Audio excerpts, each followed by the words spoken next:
Pues la Cámara Colombiana de la Construcción, Camacol, es una asociación gremial de carácter nacional sin ánimo de lucro que reúne a nivel nacional las empresas y las personas naturales relacionadas con la cadena de valor de la construcción. El departamento de Casanare es uno de los territorios que está en auge en esto porque la mayoría de personas están comprando predios, están construyendo sus viviendas, sus locales, algunas bodegas, sectores para la productividad, pero a nivel nacional se está presentando una situación y es un déficit de productos, lo que ha hecho que se incremente. ¿Esto afecta o no afecta al territorio casanareño, Carlos? Pues sin duda alguna afecta no solo al territorio casanareño, sino a todo el país. Pues para hablarnos de esto está con nosotros el señor Edwin Chiribí, quien es el vicepresidente técnico de Camacol. Doctor Edwin Chiribí, muy buenos días. Días para ustedes, ¿cómo están? Carlos, William, Marta, muy buenos días. Muy bien. Durante estos días habíamos visto cómo se anunciaba, por ejemplo, en algunas ciudades como Boyacá, el desabastecimiento en algún tipo de material como el cemento, la escasez del acero. ¿Cómo viene afectando esto al sector de la construcción? Gracias, Carlos. Sí, en efecto, lo que usted menciona es algo que hemos podido evidenciar incluso desde tal vez el segundo semestre del año pasado. Hemos evidenciado particularmente un aumento de los costos de construcción, no en todos los componentes de la cadena de valor, pero sí en una muy buena parte de ellos que son fundamentales para el desarrollo de las obras. Le voy a poner algunos ejemplos. El año pasado el índice total de costos de construcción de vivienda hacia mediados de junio o mayo crecía más o menos a una tasa del 2,5% o del 3%. Sin embargo, los datos recientes ya nos muestran que el índice está creciendo a tasas del orden del 5 o 5,5%. Es decir, la tasa de crecimiento de los costos de construcción de vivienda se duplicó y al entrar a analizar los componentes que se involucran dentro de una obra de construcción, encontramos que el componente de materiales, particularmente en los materiales asociados con la estructura y la cimentación, lo que usted mencionaba, aceros, también en algunos casos concretos, y también algunos elementos usados en las redes hidrosanitarias han tenido crecimientos cercanos al 10% e incluso en algunos de ellos más cercanos al 15 o al 20% en términos anuales. Luego sí hemos enfrentado, Carlos, Marta y William, y a todos los oyentes de Violeta Estéreo, una presión de costos muy fuerte en un momento en el que el sector de la construcción, digamos, tiene la enorme responsabilidad de la reactivación económica del país. Esa ha sido un poco la realidad y esas son las evidencias que podemos contarles hoy en día. Para esta reactivación económica en este momento, pues, ¿qué proponen ustedes desde Camacol? Gracias por la pregunta. Nosotros hemos analizado la situación en varios frentes. El primero de ellos es cuáles son las causas de esto. Esto es un desabastecimiento simplemente porque no está llegando el producto importado o porque la producción local no lo puede abastecer. Y empezamos a encontrar y a indagar con los mismos productores, quienes han tenido un papel muy responsable, muy juicioso, muy técnico en el desarrollo de esta coyuntura tan compleja. Y hemos encontrado que los principales argumentos vienen de carácter global. No necesariamente es un fenómeno que ataca a Colombia, sino es un fenómeno realmente de escasez y desabastecimiento, producto de lo que fue el cierre de muchas plantas el año pasado, la recomposición del comercio internacional de muchos insumos, particularmente del acero, y obviamente lo que estamos viendo de reactivación en muy buena parte del mundo se soporta en la construcción. Luego teníamos una oferta escasa y hoy en día tenemos una presión de demanda muy fuerte. Luego es una condición global de mercado. Sin embargo, claro, como gremio nos hemos puesto en la tarea de analizar con los mismos productores qué podemos hacer. Y lo primero que hemos hecho es establecer algunas mesas de trabajo para identificar si a nivel local podemos tener, por ejemplo, eficiencias en términos logísticos, facilidad de que ellos puedan tener unas tarifas o unos apoyos especiales para el transporte de los insumos. Lo segundo, que se pueda revisar todo el marco arancelario de materiales y de insumos que se usan para la producción local, de tal forma que se pueda garantizar, digamos, que se pueda producir en Colombia muy buena parte de los insumos que en algunos casos son importados, y con eso, digamos, no dependeríamos tanto de las importaciones. Y seguimos en esa mesa de trabajo. Realmente la solución no es única, la solución toca entenderla en ese marco de ese contexto global, y en ese sentido estamos trabajando con los propios actores, productores que también hacen parte además del gremio. Edwin, usted me lleva a una situación bastante dramática en lo público, porque un privado dice, bueno, yo puedo esperar un mes, de pronto 2 meses, para entregar este proyecto y concertar, negociar con quien le quede de hacer la obra. Pero en lo público, cuando se firma un contrato y se le dice al ciudadano, al contratista, a esta firma, hágame este puente o esta carretera, esta escuela, sencillamente se tienen que someter ahora a esa oferta escasa. ¿Qué está sucediendo ahí? ¿Qué han identificado ustedes en esa línea económica? Gracias por la pregunta. Ese es un punto muy, muy importante. Hay varios elementos a destacar aquí. Realmente lo que se construye en obras institucionales en el país puede ser algo alrededor de 1.5 millones de metros cuadrados al año, frente a un total de más de 28 millones de metros cuadrados. Quiero decir con esto simplemente que realmente la participación de la construcción privada es muchísimo mayor frente al total de actividad que hacemos en un año. Sin embargo, y de pronto frente a lo que usted mencionaba, Marta, es claro y es importante tener en cuenta que también, digamos, a nivel privado existen contratos de preventa entre los compradores y los vendedores de vivienda que, digamos, obligan a la entrega de las viviendas a los tiempos definidos y al no cambio de los precios establecidos inicialmente. Entonces el problema, digamos, trasciende a lo público y trasciende a lo privado. En el carácter de lo público, ciertamente esta es una situación, digamos, fuera de cualquier previsión de costos. Todos los proyectos que fueron estructurados con seguridad no contemplaban un aumento de los costos del acero y de materiales del orden del 15 al 20%. Eso era realmente antes de la pandemia, incluso durante la pandemia, donde los precios se moderaban, era una situación realmente impensable. Yo creería que en este caso lo que aplica en la buena parte de los contratos es los arreglos entre las partes, la posibilidad de incorporar unos sobrecostos no previstos y ojalá, digamos, en muchos casos poder ganar eficiencias que permitan compensar eso. Nuestra actividad de construcción es una actividad que, si bien es una actividad altísimamente, digamos, compleja en muchos frentes, porque actúan muchos actores, porque son muchos procesos, sí que es cierto que se pueden también ganar eficiencias que permitan compensar eso. Eficiencias en materia financiera, en materia operativa, en materia constructiva, que ayuden quizás a minimizar una parte de esto. Pero como usted lo menciona, y en eso hemos sido también muy responsables como Cámara, es advertir que esto es una situación no prevista y que lo mejor que puede ocurrir es que las partes logren entenderlo y podamos salir de esta coyuntura de la mejor forma. ¿Cuándo? ¿Cómo? O sea, ese análisis que ustedes han hecho de cuáles son las causas de este desabastecimiento, por qué se da la escasez del producto, la situación también de cuáles son las líneas de afectación, porque usted me acaba aquí de cambiar el panorama. Yo tenía que lo más afectado era el sector público, pero usted me está diciendo, no, el sector público simplemente construye 1.5 millones de metros cuadrados frente al resto que hacen los privados y donde existen los contratos de preventa que se obliga a entregar esas obras a una fecha estipulada. O sea, en ese orden, esta actividad es uno de los pilares del desarrollo económico en el país y pareciera que no tiene de manera inmediata una salida. ¿Cuándo más o menos? ¿Qué han podido ustedes proyectar?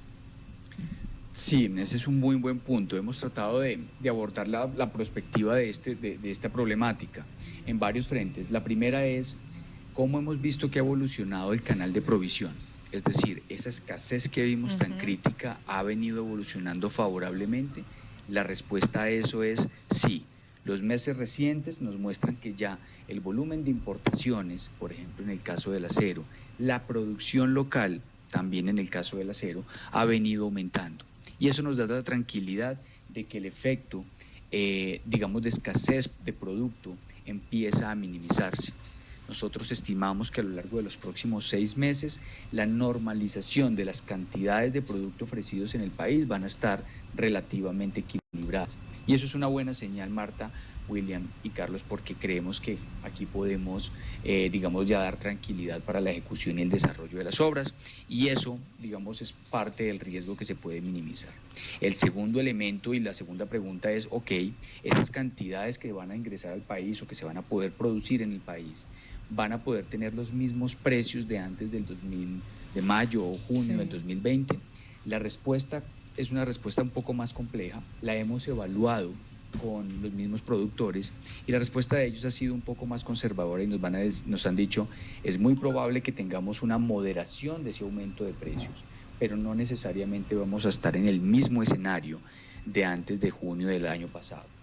Entonces, para responderte tu pregunta, tenemos un parte, digamos, medio de tranquilidad. El primero es que la provisión creemos se va a garantizar y se va a poder normalizar a lo largo de los próximos 6 meses. Sin embargo, la presión de costos o los precios de esos materiales probablemente se van a tomar un poco más de tiempo en volver a los niveles o a las tasas de crecimiento promedio que traíamos antes de esta pandemia. No obstante, con eso quiero reiterar que la reactivación sigue en marcha. La reactivación sigue en marcha. Nuestra apuesta como Camacol este año es iniciar 150.000 nuevas viviendas y al menos 3 millones de metros cuadrados en construcción diferente de vivienda. Y esa es una meta realmente ambiciosa frente al año pasado. Les digo por qué. Porque supone un crecimiento de 28% en el aumento de construcción de vivienda y supone un crecimiento del orden del 26% en el inicio de proyectos no residenciales. Y en ese sentido, a marzo, los datos nos vienen confirmando la buena tendencia. Entonces esperemos que ojalá la normalización y la lectura que tenemos se dé más pronto de lo previsto, pero ese es un poco el panorama para contarles a los oyentes de Violeta Estéreo. Ese panorama nos lleva a una realidad. Usted nos dice, bueno, 6 meses, digamos, para tener la producción de materiales necesarios para cumplir con los proyectos. Muy posiblemente va a haber variación en los precios, teniendo en cuenta las necesidades que se han tenido hasta el momento exactamente para lograr ese material. Y esto nos lleva a la realidad del gobierno nacional que ha propuesto la reforma tributaria. ¿Los toca a ustedes ese IVA, esos mayores gravámenes, los toca? Hemos hecho una evaluación muy detallada de eso, Marta, y realmente hay varios elementos a destacar. Como gremio y en vocería de nuestra presidenta ejecutiva, se ha manifestado permanentemente la importancia, el respaldo y el apoyo de una reforma tributaria por varias condiciones. Hemos sido como gremio muy conscientes de la importancia de la sostenibilidad fiscal del país. Eso es fundamental, no solo para no perder el grado de inversión, sino como fuente de sostenibilidad económica. Lo segundo, hemos sido también muy reiterativos como gremio en la importancia de priorizar el gasto social. En esto hemos sido permanentemente apoyadores y respaldando al gobierno nacional en las iniciativas, como por ejemplo ingreso solidario y todo lo demás. El tercer elemento, y que creemos que es muy importante, es la reactivación económica. La reforma tributaria o el proyecto de ley de solidaridad sostenible, que tiene como pilar la reactivación económica, es para nosotros también un compromiso de sector y un compromiso de país. No quiere decir eso que no hayamos analizado ciertos elementos dentro de la reforma que seguramente merecen un análisis con mayor detalle. Hoy en día el principal segmento del mercado es la vivienda de interés social. Hoy en 7 de cada 10 viviendas que se hacen en el país son sociales. Y por primera vez en la historia de Colombia tenemos el 54% de la oferta de proyectos en el país son de vivienda de interés social. Es decir, tenemos más vivienda de interés social en construcción que cualquier en otro momento de la historia. Y eso nos supone un reto importante. ¿Y por qué lo menciono y lo ato con lo tributario? Porque hoy en día existen en el estatuto tributario unos instrumentos que permiten y hacen viable el desarrollo de proyectos BIS a gran escala. En ese sentido, hemos propuesto que se revise con un poco más de detalle la conveniencia o no de mantener estos instrumentos, porque sí consideramos como gremio que es fundamental para cumplir los propósitos del proyecto de ley de solidaridad sostenible, mantener estos instrumentos para la vivienda social. Recuerden ustedes que hoy en día La vivienda social demanda más de 500.000 de puestos de trabajo. Luego, si queremos cumplir los propósitos de generación de empleo y de reactivación, la vivienda social debe ser vista en el marco de esa reforma tributaria, de este proyecto de ley de solidaridad sostenible, como realmente un instrumento de reactivación social y económica muy fuerte. Y en esa discusión estamos, Marta. Bueno, en ese orden de ideas, la afectación va a ser directa a todo proyecto de vivienda de interés social, y no solamente de interés social, a todo proyecto que se vaya a construir en este momento. ¿Ustedes consideran que es conveniente, esa es la palabra, conveniente en este momento, ese incremento del IVA? Quiero precisarte dos cosas.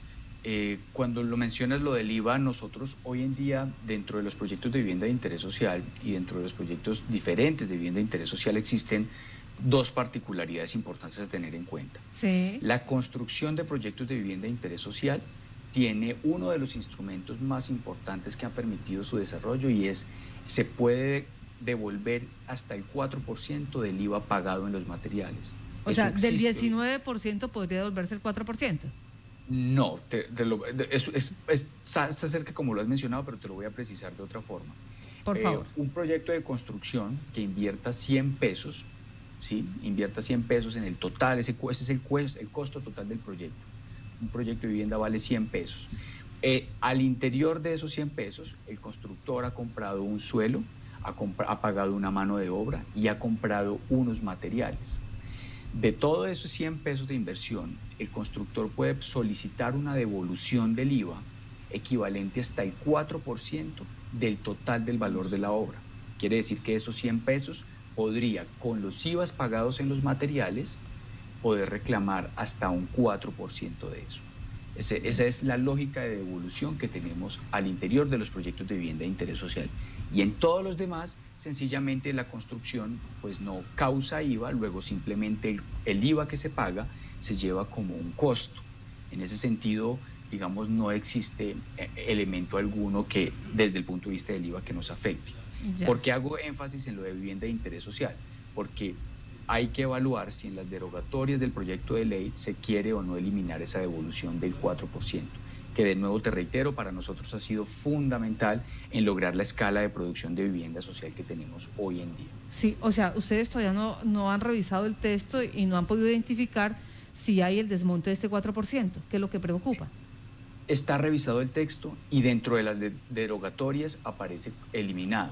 Esa es nuestra preocupación y ha sido la solicitud de revisión permanentemente al Gobierno Nacional en un ámbito de discusión bastante constructivo y muy propositivo.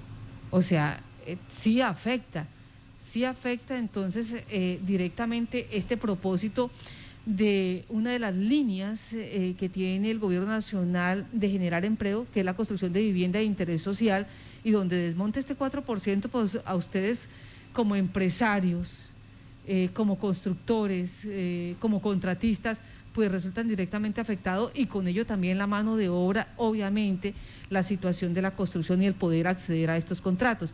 Esto en lo público.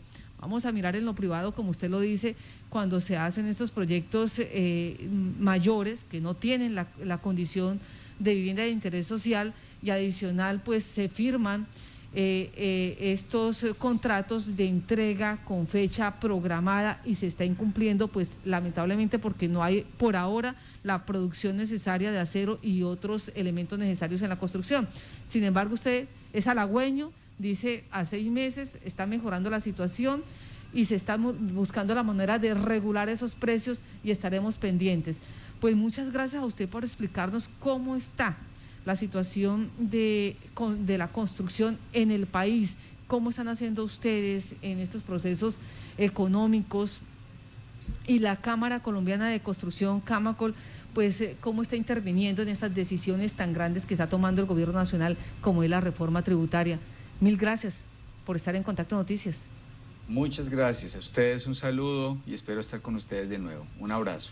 Edwin Chiribí, él hace parte de Camacol, Carlos. Así es el vicepresidente técnico de esta organización. Y también hay que recordar que Camacol tiene un capítulo para Boyacá y Casanare. Y en días anteriores hablábamos con la gerente de esta seccional, y pues anunció que durante los próximos meses estará entrando a trabajar mucho más en el tema del departamento de Casanare frente a aspectos como la construcción, lo que tiene que ver con la identificación de algunas necesidades del sector de la construcción. Y acabamos de identificar otro detalle más de la reforma tributaria. Desmontan el 4% de los proyectos de construcción de interés social que se den, y esto pues va en detrimento de estos constructores. Pues de hecho Camacol ha sacado un comunicado este 19 de abril que dice: la Cámara Colombiana de Construcción Camacol manifestó que respalda los principios de la sostenibilidad fiscal, priorización del gasto social, solidaridad y redistribución del ingreso definidos por el proyecto de la Ley Solidaridad Sostenible, siempre y cuando tales principios no afecten objetivos del país como la vivienda social de los colombianos y tampoco el bienestar, el empleo y la dinámica económica que se derivan de su construcción. 7 de la mañana, 33 minutos. Noticias durante todo el día. Mantente informado